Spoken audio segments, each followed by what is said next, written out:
Honourable member Shri मालिक नायर जी।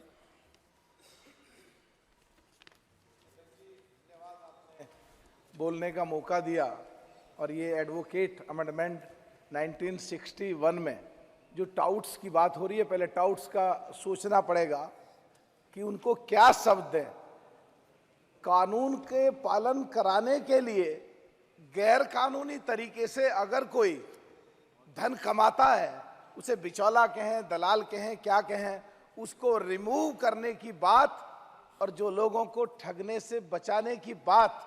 जो amendment में आई है, इसका हम सपोर्ट करते हैं,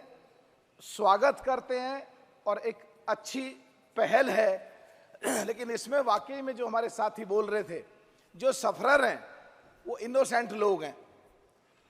इसमें अगर उनको ज्यादा सख्ती की तो वो बिल्कुल महरूम रह जाएंगे, उनको तो कुछ पता ही नहीं चलेगा। तो मैं साथ के साथ माननीय मंत्री जी से कहना चाहता हूं कि एक ऐसी व्यवस्था करें जिससे जो गरीब लोग हैं, जो बहुत दबे कुचले लोग हैं, जो SC ST के लोग हैं, जो पिछड़े लोग हैं, उनको कोर्ट में एक ऐसी व्यवस्था करें, एक कमरा ऐसा बने जहां जाके वो कुछ जानकारी लेना चाहें,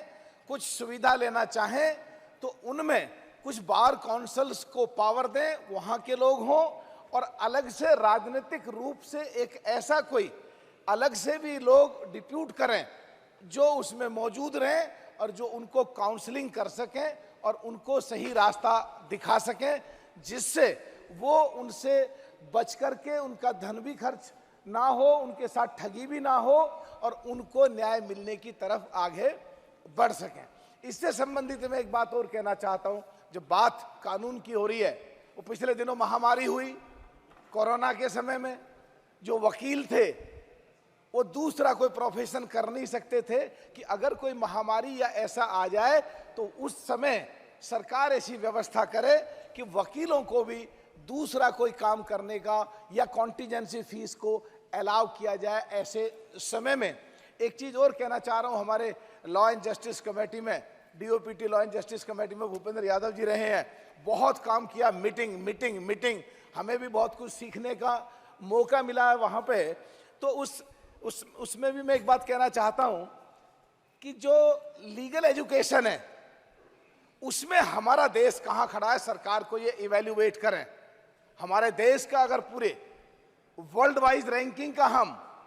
पूरा रैंकिंग निकालें तो 551 नंबर पे IIM अहमदाबाद आता है केवल मात्र। बाकी जो उतनी भी बढ़िया यूनिवर्सिटीज हैं वो 25,000 के बाद सब आती हैं। तो जो वर्ल्ड के पैमाने पे ये UCL है,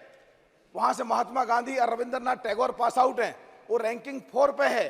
रैंकिंग 5 LSC, जहां से बाबा अंबेडकर साहब पास आउट हैं। ऐसे ही आईवी लीग है, जो 7 यूनिवर्सिटी टॉप मिल करके उन्होंने एक लीग बनाई कि हम एक लीग है, हम रैंकिंग 1 है। तो इसी तरह जो लीगल एजुकेशन है, जहां सरकार का और बार काउंसिल का मिल करके हस्तक्षेप है, तो सरकार इस तरफ भी ध्यान दे कि उस सिस्टम को कैसे इंप्रूव करें। जो हम देखते हैं हमारी स्टैंडिंग कमेटी में बार काउंसिल सरकार के ऊपर डालती है, सरकार के ऑफिसर बार काउंसिल के ऊपर डालते हैं। तो इसमें भी कोई ना कोई ऐसा प्रोविजन सरकार करे जिससे कि वहां इतनी पारदर्शिता हो जाए और हमारे देश का लीगल एजुकेशन सिस्टम इतना इंप्रूव हो, चाहे वो मीडिएशन की बात हो, चाहे वो आर्बिट्रेटर की बात हो। जितना देश हमारा आज तरक्की कर रहा है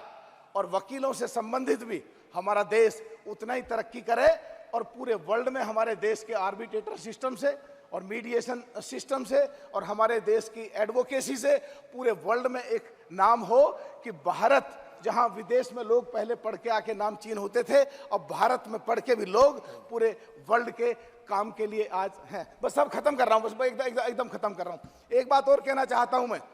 कि जो ये टाउट्स की बात हो रही है, ये मान लो जांच में आ गए और घेरे में आ गए और पकड़ लिए,